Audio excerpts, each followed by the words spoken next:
आप मेरे white board पे लिखा देख रहे होंगे कि पीवी रेशियो लिखा है। क्या है ये पीवी रेशियो, इसे कैसे कैलकुलेट किया जाए, इस वीडियो के माध्यम से आज हम आपको यही बताने आए हैं। तो नमस्कार दोस्तों, आज हम इस वीडियो को पीवी रेशियो को बताएंगे, price to book value ratio कैसे किसी कंपनी के ये फाइनेंशियल हेल्थ को जानने में मदद करता है। तो सबसे पहले ये जान लेते हैं कि price to book value ratio है क्या। Price to book value ratio जो है ये किसी भी कंपनी के करंट मार्केट प्राइस, जो कोई भी कंपनी हो उसकी करंट मार्केट प्राइस और उसकी एक्चुअल प्राइस को ये कंपेयर करता है। इसकी एक्चुअल प्राइस जो है हम या तो टीएससी से निकाल सकते हैं, टोटल शेयर होल्डर इक्विटी। चाहे देखिए, आप कंफ्यूज कतई मत होइएगा क्योंकि बुक वैल्यू रेशियो टीएससी दोनों लगभग एक ही है, क्योंकि ये किसी भी कंपनी की बैलेंस शीट में आपको आसानी से मिल जाएगा। इसलिए इस वीडियो में हम इसको यहाँ लिख रखे हैं। अगर आप टीएससी देखिएगा तो सीधा आप उससे मतलब समझिएगा कि वह एक बुक वैल्यू है। तो इसको निकालने के लिए सबसे पहले उस कंपनी की जो असेट्स होगी, संपत्ति, जैसे ज़मीन हुई, उस कंपनी की मशीनें हुई, ये उसकी संपत्ति होती है। और उसकी लाइबिलिटी आप ये समझ लीजिए कि उस चीज़ को लेने के लिए, जैसे ज़मीन या उस मशीन को लेने के लिए कहीं से वो बंदा उधार लिया हो कंपनी वाला, या फिर कहीं से बैंक से लिया हो, इन दोनों, जैसे उसकी जो संपत्ति जो बनाया है और जो उसने उधार लिया है उसको घटा देंगे तो हमको टोटल शेयर होल्डर इक्विटी मिल जाएगा, या तो हमको बुक वैल्यू मिल जाएगी। मतलब ये एक्चुअल प्राइस होगी उसकी। आप ऐसे समझिए जैसे कि हमने जो है आपने मान लीजिए कोई कार ली 10 लाख की और 4 लाख आपने फाइनेंस कराया या किसी से उधार लेके दिया। तो आपने जब 10 लाख की कार जो है जब 4 माइनस कर देंगे तो 6 आपको जो बचेगा वही आपकी एक्चुअल प्राइस है, वही आपने दिया उसको। इसका सीधा सा मतलब यही समझिएगा। अब लेकिन हमको जो price to book value ratio निकालने के लिए हमको करंट मार्केट प्राइस और बुक वैल्यू पर शेयर हमको पता करना होता है, क्योंकि ये केवल जो है बुक वैल्यू पता चलता है इससे। अच्छा हाँ, एक चीज़ और जान लीजिए, करंट मार्केट प्राइस क्या है, यहाँ ये भी जानना जरूरी है। करंट मार्केट प्राइस किसी भी कंपनी की उस समय, वर्तमान समय में जो प्राइस उसकी चल रही होती है वही उसकी करंट मार्केट प्राइस होती है।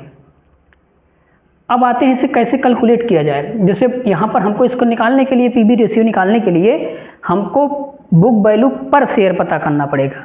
एक शेयर पर उसको कितना जो है उसका उस कंपनी के पास है, जो कंपनी कभी दिवालिया हो जाएगी या कंपनी जो है बंद हो जाएगी तो आपको कितनी प्राइस मिलेगी, यही आपको बुक वैल्यू बताता है या टीएससी बताता है। तो बुक वैल्यू पर शेयर पता करने के लिए आपको करना क्या होगा कि टोटल शेयर होल्डर इक्विटी और डिवाइड किससे कर देंगे, उसके पास कितने शेयर हैं उस कंपनी के पास। या तो टीएससी ना लिख के आप ये चीज लिख दीजिए, यहां समझिएगा, बुक वैल्यू पर शेयर हमको यहां से पता हो जाएगा, टोटल शेयर होल्डर इक्विटी और उसके पास कितने शेयर हैं। जब इसको डिवाइड कर देंगे जो भी आएगा वही आपका बुक वैल्यू पर शेयर, मतलब एक शेयर पे कंपनी उतने पैसे हो उसकी एक्चुअल है। जब कंपनी बंद हो जाएगी या दिवालिया हो जाएगी तो वही पैसा आपको मिलेगा अगर आप उस कंपनी के शेयर खरीदे हैं तो। अब इसको एक एग्जांपल से समझ लेते हैं। ये मान लीजिए कोई कंपनी है, इसका पीवी रेशियो हमको निकालना है, तो मान लीजिए उसकी करंट मार्केट प्राइस 100 है, करंट मार्केट प्राइस 100 है और उसका बुक वैल्यू पर शेयर मान लीजिए एक शेयर पे वो 50 रुपये उसकी एक्चुअल में उस कंपनी के पास हैं। तो वो 50 से हम डिवाइड कर देंगे तो ये हमारा आ गया 2। पीवी रेशियो कितना आ गया, 2। अब दूसरी एक कंपनी है, एक तो ये हो गई। अब दूसरी मानी एक कंपनी लिया बी, एग्जाम्पल के रूप में है ये बी कंपनी का हम पीवी रेशियो निकालेंगे। मान के चलते हैं बी कंपनी की करंट मार्केट प्राइस 200 रुपये है और उसकी बुक वैल्यू पर शेयर, मतलब एक शेयर पे वह कंपनी एक्चुअल में उसको 40 रुपये वो अपने पास रखती है। जो कभी दिवालिया होगी तो आपको देने को 40 रुपये मान लीजिए है। तो हम जब इसको डिवाइड कर देंगे तो ये हमारा आ जाएगा 5। पीबी रेशियो कितना आया 5। अब आप ये कैसे पता करेंगे कि किसी कंपनी का जब आप वहाँ बैलेंस शीट खोलेंगे, किसी कंपनी का पीबी रेशियो आप 2 दिखेगा, किसी कंपनी का पीबी रेशियो 5 दिखेगा। ये कैसे आप पता करेंगे कि ये हमारे लिए ठीक है कि ये हमारे लिए ठीक है?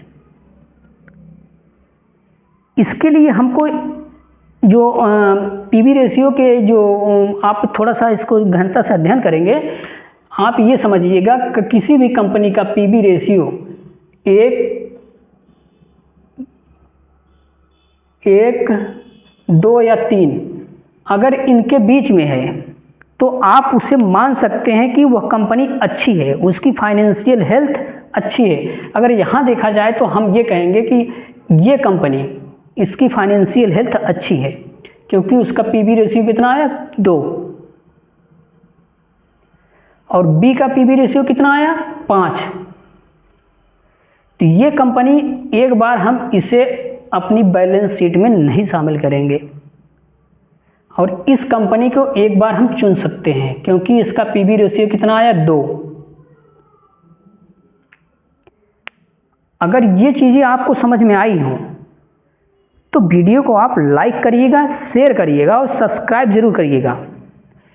और अगर आपको ये चीज़ समझ में आई हो तो ज़रूर जो है इसके पिछला वीडियो मैंने पी रेशियो के बारे में बताया है, उसको जाके आप ज़रूर देखिएगा। उसका लिंक मैं अपने डिस्क्रिप्शन में दे दूंगा क्योंकि ये सारे रेशियो आपको बहुत ज़रूरी है जानना। अगर आप किसी कंपनी में इन्वेस्ट कर रहे हैं तो इसके बारे में आपको जानकारी होनी बहुत ज़रूरी है। तो चैनल को लाइक करिएगा, शेयर करिएगा, सब्सक्राइब करिएगा।